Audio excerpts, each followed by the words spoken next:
বেতন 15 কোটি টাকা, সেই সাথে দেয়া হয় থাকা খাওয়া সহ নানান সুযোগ সুবিধা। এরপরও পাওয়া যায় না কাজের লোক। এতটুকু শুনে অনেকেই হয়তো ভাবছেন, কি এমন চাকরি যেখানে কোটিপতি হওয়ার সুযোগ থাকতেও লোক পাওয়া যাচ্ছে না? চলুন তাহলে দেখে নেওয়া যাক কি এমন চাকরি যেখানে আকাশ ছোঁয়া বেতন ঘোষণার পরও কেউ এগিয়ে আসছেন না। কতটা কষ্টসাধ্য এই চাকরি? মাত্র 1020 টাকার চাকরির জন্য যেখানে চলে তুমুল প্রতিযোগিতা, সেখানে বিনা খাটুনিতে 15 কোটি টাকার চাকরি শুনে চোখ কপালে উঠবে যে কারো। বছরে 15 কোটি টাকা বেতন দেওয়া হলেও কাজ বলতে প্রতিদিন নিয়ম করে বাতি জ্বালাতে হবে। আর এই লোভনীয় চাকরি পেতে আপনাকে যেতে হবে মিশরের ফারোস দ্বীপে, যে দ্বীপেই রয়েছে আলেকজান্দ্রিয়া বাতিঘর। আর এই বাতিঘরে সব সময়ের জন্য আলো জ্বালিয়ে রাখতে হয়, এক মুহূর্তের জন্য হলেও বন্ধ করা যাবে না। উত্তাল সমুদ্রের মাঝখানে একদম একা আলো নিয়ে জাহাজকে পথ দেখানোই কাজ। সম্প্রতি আলেকজান্দ্রিয়ার সেই বাতিঘরের একটি ভিডিও ভাইরাল হয়েছে, যা দেখে সবাই এক বাক্যে স্বীকার করেছেন, 1 বছর তো দূর, এমন তুড়ে দ্বীপে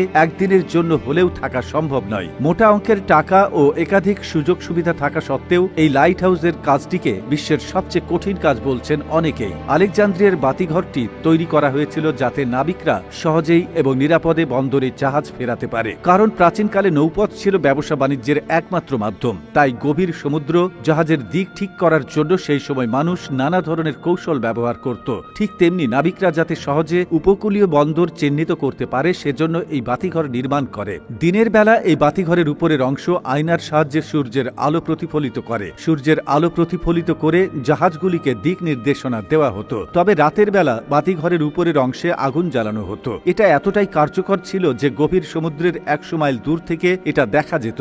জ্বালানি সরবরাহের জন্য বাতিঘরের মধ্যাংশে পেঁচানোর মতো সিঁড়ি ছিল, এতে করে জ্বালানি সহজে নিচ থেকে উপরে নিয়ে যাওয়া হতো। লোকমুখে এখন শোনা যায় আলেকজান্দ্রিয়া বাতিঘর যতদিন পর্যন্ত